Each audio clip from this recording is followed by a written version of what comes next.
नमस्कार. पुन्हा एकदा एका नवीन व्हिडिओसोबत तुम्हा सर्वांचं आपल्या चॅनेलमध्ये खूप खूप स्वागत आहे. तर आजच्या व्हिडिओमध्ये मी तुम्हाला बाही कटिंगचा फॉर्म्युला सांगणार आहे. 32 साईजची बाही कशी कटिंग करायची हे अगदी सविस्तर असं समजावून सांगणार आहे. तर हे ड्राफ्टिंग जे आहे ते मी 11 इंच डीप नेक असताना 32 साईजमध्ये कसे बदल करायचे आहेत, शोल्डर मुंडा किती घ्यायचा आहे याची सविस्तर माहिती मी नीलम फॅशन क्रिएशन या चॅनेलवरती सांगितलेली आहे. तर तुम्हाला हा व्हिडिओ पाहायचा असेल तर आपल्या चॅनेलवर जाऊन भेट द्या. तर इथे सर्वात पहिल्यांदा आपल्याला ब्लाऊजची बाही कटिंग करण्यासाठी माप काय लागतं, बाही उंची, दंडघेर आणि मुंडाघेर. मग ती साईज कोणतीही असो, मोठी साईज असो किंवा छोटी साईज असो, आपल्याला ही तीनच मापे गरजेची असतात. आता इथे बाही उंची आपण सर्वसाधारणपणे घेणार आहे 5 इंच.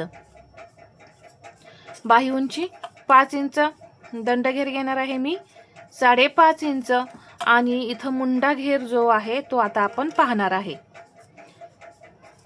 तर बॅक पार्ट कटिंग केलेला असो. आता तुम्ही तुमचा पेपर पॅटर्न असेल किंवा तुम्ही डायरेक्ट ब्लाऊज पीसवरती कटिंग केलेलं असेल तर तो तुम्ही इथं बॅक पार्ट घ्यायचा आहे. बॅक पार्ट घेतल्यानंतर इथे हा जो पाठीमागचा मुंडा आहे तो आपल्याला मोजायचा आहे बाही कटिंगसाठी. आपल्याला जेव्हा कटिंग करताना पाठीमागचा भागाचा मुंडा ठेवायचा असतो त्यावेळेस सुद्धा आपल्याला पाठीमागचाच मुंडा घेर मोजायचा आहे. हा फ्रंट पार्टचा मुंडा घेर आपल्याला नकोय.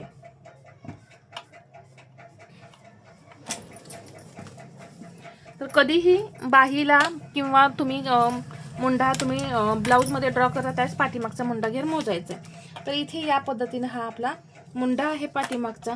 इथे अर्धा इंच मार्जिन सोडून देणार आहे आणि इथे पहा हा मुंडा घेर मोजणार आहे मी 6.5 इंच बरोबर. इथं मुंडा घेर आपला आलेला आहे. इथं टेप हलू द्यायचा नाही. पहा इथं जरा बोर्ड असल्यामुळे माझा टेप जो आहे तो असा सरकल्यासारखा होतोय. पहा इथे बरोबर 6.5 इंच आला. हा जो घेर आहे असा टेप दाबत दाबत दाबत पहा 6.5 इंच परफेक्ट 6.5 इंच आपला हा मुंडा घेर आलेला आहे. मग आता इथे मी मुंडा घेराचं सुद्धा मार्किंग लिहून घेते 6.5 इंच. तर इथे आता बाहीसाठी लागणारी मापे आपल्याला आपण घेतलेली आहेत. तुमची बाही कमी जास्त काहीही होत असेल, घोळ येत असेल तर मी आता इथे जसं सांगते त्या पद्धतीने तुम्ही ड्राफ्टिंग करायचंय म्हणजे अजिबात प्रॉब्लेम येणार नाही.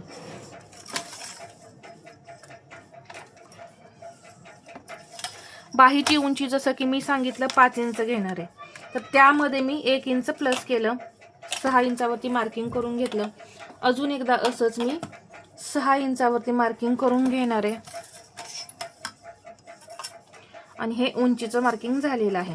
आता इथे तुम्ही म्हणाल बाही घडी किती, तर इथे बाही घडी म्हणजे बाहीची रुंदी.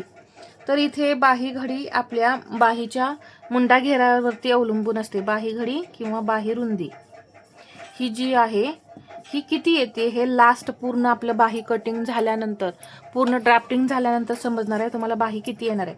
आता ही बाहीची घडी जी आहे हे ती पूर्ण मुंडा घेरावरती डिपेंड आहे. कारण जेवढा मुंडा घेरा जास्त असणार आहे तेवढे बाहीची रुंदी जास्त असणार आहे. जेवढा मुंडा घेर कमी असणार आहे तेवढे बाहीची घडी कमी असणार आहे. त्यामुळे फिक्स अशी बाही घडी बाही रुंदी आपली राहणार नाही. बाहीची उंची झाल्यानंतर 5 + 1 6. बाहीची उंची झाल्यानंतर आपल्याला कॅप हाईट घ्यायची आहे. आता तुम्हाला जर कॅप हाईट घ्यायला समजत नसेल किती बाहीसाठी, 4 इंच जेव्हा बाही असेल त्यावेळेस तुम्ही 2.5 इंच कॅप हाईट घ्या. परत इथून पुढे 5 इंच जेव्हा बाही 5 इंचापासून पुढे तुम्ही 3.25 ते 3.5 इंचापर्यंत बाहीची कॅप हाईट घ्यायची. जर असं सुद्धा तुम्हाला समजत नसेल अंदाजे तर कोणतीही छाती असेल, अप्पर चेस्ट असेल. आता 32 आपली इथं अप्पर चेस्ट आहे, 32 आपली अप्पर चेस्ट आहे. तर त्याचा 10वा भाग आपल्याला करायचा आहे कॅप हाईटसाठी. मी 10वा भाग करणार आहे. तर 10वा भाग करण्यासाठी या 32च्या मध्ये 1 पॉईंट द्यायचा म्हणजे आपला 10वा भाग निघतो. म्हणजे किती निघलेला आहे 3.25 इंच. तर इथून मी हे 3.25 इंचावरती मार्किंग करून घेतलं आणि एक लाईन ओढली. आता कॅप हाईट विषयी तुमच्या ज्या काही शंका असतील त्या दूर झाल्या असतील. आता इथे मी मुंडा घेर घेणार आहे 6.5. तर बाहीची उंची जिथून आहे इथून मी असं 6.5 इंचावरती मार्किंग करून घेतलं.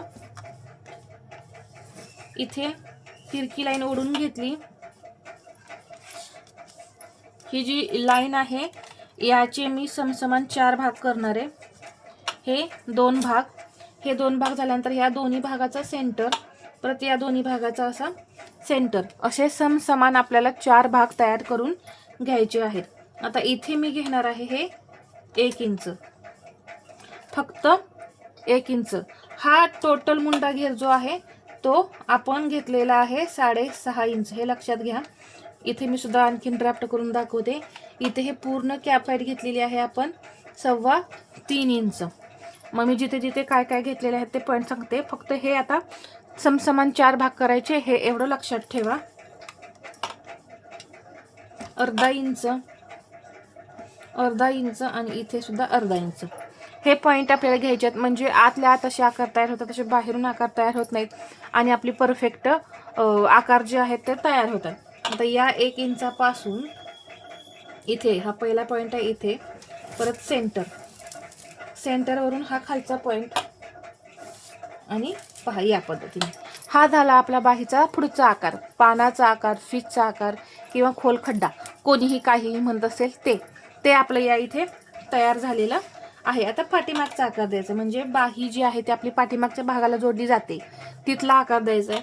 तर इथून ह्या 1 इंचापासूनच पहा इथे एक पाव इंचाचा पॉईंट घेतला, त्यावरती परत या 2 नंबरच्या पॉईंटवरती आता हा तिसरा पॉईंट आहे इथे जोडायचं, इथे आणि इथून खाली असं आणून जो मुंडा घेराचा पॉईंट घेतलाय तिथे आणून जोडायचं आहे. जोडल्यानंतर इथे मी आता बाहीचा दंडघेर टाकणार आहे 5.5, इथं 5.5 इंच आला. आता इथे तुमचा दंडघेर 5 इंच सुद्धा असू शकतो. इथं 1.5 इंच मार्जिन, जेवढं ब्लाऊजमध्ये मार्जिन आहे तेवढं मार्जिन इथं घ्यायचं. 2 असेल तर इथे मग 2 इंच घ्या, नाहीतर बाही कमी पडण्याची शक्यता असते. परत तुम्ही मला कमेंटमध्ये विचाराल की बाही कमी पडली, तर का कमी पडणार? ब्लाऊजमध्ये 2 इंच मार्जिन आणि इथं 1.5 इंच मार्जिन घेतलं तर तुमची बाही नक्की कमी पडणार. आणि इथून परत हे अर्धा इंच डाऊन करून हा असा आकार द्यायचा आहे. तर एकदम सोप्या पद्धतीने इथे मी तुम्हाला बाहीला आकार कसे द्यायचे किंवा कॅफाईट किती घ्यायची हे सर्व मी इथं सांगितलेलं आहे. आता तुमचा प्रश्न राहिला बाही घडीचा, तर बाही घडी किती भरते हे तुम्हाला या इथे मी सांगते. पहा 7.5 इंच बाही घडी, आपलं मार्जिन किती आहे 1.5 इंच मार्जिन आणि मुंडा घेर 6.5 आहे, त्यावेळेस 7.5 इंच आपली बाही घडी भरलेली आहे. आणि आता इथे बाही घडी 2 इंच मार्जिन आणि 6.5 इंचच आपला इथं मुंडा घेर असता, तर हे 2 इंच मार्जिन पहा इथे आलं, तर बरोबर आपली 8 इंच ही घडी भरली असती. इथून हे अर्धा इंच पहा, हे इथं आलं अर्धा इंच, बरोबर ही 8 इंच आपली बाही घडी भरली असते. म्हणजे तुमचं हे मार्जिन किती आहे किंवा तुमचा मुंडा घेर किती आहे. आता अजून एक पॉईंट सांगते. हे झालं आपलं जे आपलं मार्जिन आहे त्यानुसार इथे ही घडी भरली, परंतु मुंडा घेर, आता इथं समजा मुंडा घेर तुमचा हा 7 असता, तर इथून हा मुंडा घेर पहा इथं हा 7 इंच आणि इथून पुढे हे 1.5 इंच. तर मुंडा घेर 7 इंच असताना सुद्धा 1.5 इंच मार्जिन असेल, त्यावेळेस तुमची बाही घडी जी आहे ती 8 इंच भरली असती. थोडक्यात काय, हा मुंडा घेर किती आहे यावर तुमची बाही घडी डिपेंड आहे. तर इथे बाहीविषयी तुमच्या सर्व शंकांचं निरसन झालेलं असेल. इथं मी पूर्ण तुम्हाला दाखवलेलं आहे कशा पद्धतीने कमी जास्त होत राहतं. तर हा व्हिडिओ तुम्हाला कसा वाटला हे मला कमेंटमध्ये सांगा. आणि व्हिडिओ आवडला असेल तर लाईक करा, शेअर करा आणि असेच नवनवीन व्हिडिओ पाहण्यासाठी आपल्या चॅनलला सबस्क्राईब करायला विसरू नका. धन्यवाद.